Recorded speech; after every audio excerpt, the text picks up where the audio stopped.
Hello friends, എല്ലാവർക്കും ചെമ്പനിപ്പൂവിൻ്റെ പുതിയൊരു വീഡിയോയിലേക്ക് സ്വാഗതം. അപ്പം ഞാൻ ഇന്ന് പറയാൻ പോകുന്നത് നമ്മുടെ ചെമ്പനിപ്പൂവിൽ വരാനിരിക്കുന്നൊരു ഭാഗത്തിൻ്റെ വീഡിയോ ആണ് കേട്ടോ.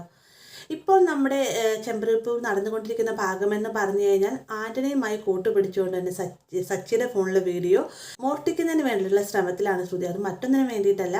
നവീനെതിരെ കൊട്ടേഷൻ കൊടുക്കാനായിട്ട് ആൻ്റണിയുടെ അടുത്തേക്ക് ശ്രുതി ചെല്ലുന്ന സമയത്ത് ആൻ്റണി പറയുന്നുണ്ട്, എനിക്ക് വേറെ പണമോ ഒന്നും തന്നെ വേണ്ട, നിൻ്റെ ഹസ്ബൻഡിൻ്റെ അനിയനല്ലേ സച്ചി, അവൻ്റെ കയ്യിൽ എനിക്ക് ആവശ്യമുള്ളൊരു വീഡിയോ ഉണ്ട്, അതെനിക്ക് നീ എടുത്തു തന്നാൽ മതി എന്നൊക്കെ പറയുമ്പോഴത്തേക്ക് ശ്രുതിക്ക് കാര്യം ആദ്യമൊന്നും മനസ്സിലാവുന്നില്ല. അതിനുശേഷം ആൻ്റണി വിശദമായി തന്നെ പറഞ്ഞു കൊടുക്കുന്നുണ്ട്, നിൻ്റെ അമ്മായിമ്മയുടെ പണം ഒരു നാൾ നഷ്ടപ്പെട്ടു, നിനക്ക് ഓർമ്മയുണ്ടോ, ആ പണം അടിച്ചുകൊണ്ട് പോയത് ശരത്താണെന്ന് പറയുമ്പോൾ ശ്രുതിക്ക് വിശ്വസിക്കാനാവുന്നില്ല കേട്ടോ.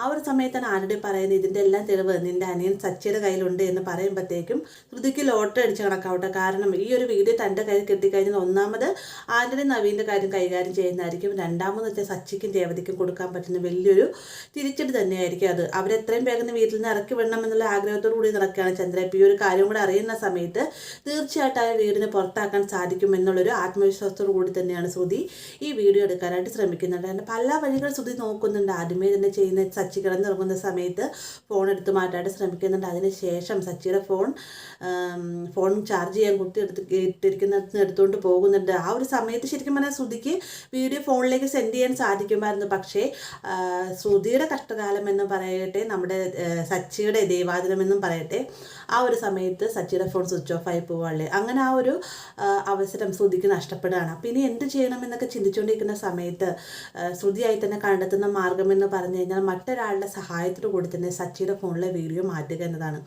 അതിന് വേണ്ടി തന്നെ ശ്രുതി ചെല്ലുന്നത് മറ്റാരുടെ അടുത്തേക്കല്ല, മീരയുടെ അടുത്തേക്കാണ് കേട്ടോ.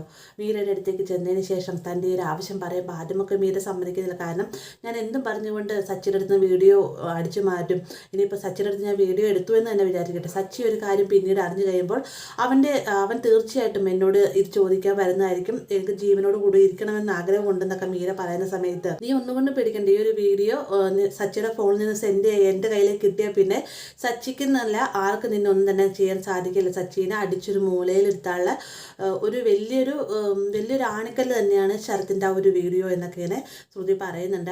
അങ്ങനെ സ്വന്തം കൂട്ടുകാരിക്ക് വേണ്ടിയിട്ട് സച്ചിയുടെ ഫോണിൽ നിന്ന് ആ ഒരു വീഡിയോ എടുക്കാമെന്ന് മീര സമ്മതിക്കുകയാണ്.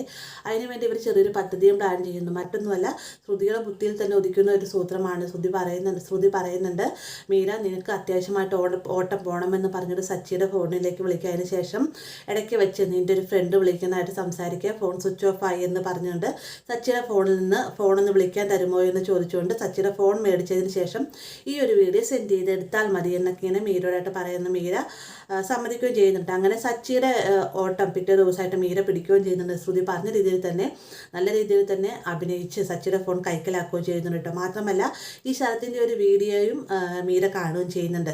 അങ്ങനെ ഒരു കണക്കിന് വീഡിയോ സെൻഡ് ചെയ്യാൻ ഒരുങ്ങുന്ന സമയത്ത് രേവതിയുടെ കോൾ വരികയാണ്. അപ്പം തന്നെ സച്ചി മീരയുടെ കയ്യിൽ നിന്ന് ഒരു ഫോൺ തട്ടിപ്പറിച്ച് മേടിച്ചെടുക്കുകയും ചെയ്യുന്നുണ്ട്. അങ്ങനെ ആ ഒരു അവസരവും മീരയുടെ കയ്യിൽ നിന്ന് നഷ്ടപ്പെടുകയാണ്. അതിനുശേഷം മീര ഒരു കാര്യം ശ്രുതിയോടായിട്ട് വന്ന് പറയുന്ന സമയത്ത്, നിന്നെ ഒന്നിനും കൊള്ളില്ല, എൻ്റെ കൂട്ടുകാരിയാണെന്ന് പറഞ്ഞു നടന്നിട്ടുണ്ടാ കാര്യമെന്നൊക്കെ ചോദിക്കുമ്പോഴത്തേക്കും, നീയൊന്ന് എടുക്കാൻ ശ്രമിച്ചിട്ട് നടന്നില്ല, പിന്നെ നീ എന്തിനാ എന്നെ കുറ്റം പറയുന്നത് എന്ന് പറഞ്ഞുകൊണ്ട് മീരയും ചോദിക്കുന്നുണ്ട്. അങ്ങനെ ഇരുവരുടെ ഈ ഒരു തന്ത്രം അവിടെ ഫ്ലോപ്പായി പോവുകയും ചെയ്യുന്നുണ്ട് കേട്ടോ. അപ്പോൾ ഇങ്ങനെ ഒരു ഭാഗം നമുക്ക് വരാനിരിക്കുന്നതാണ്. വീഡിയോ ഇഷ്ടമായ ലൈക്ക് ചെയ്യാനും കൂടെ ചാനൽ സബ്സ്ക്രൈബ് ചെയ്യാനും മറക്കരുത്.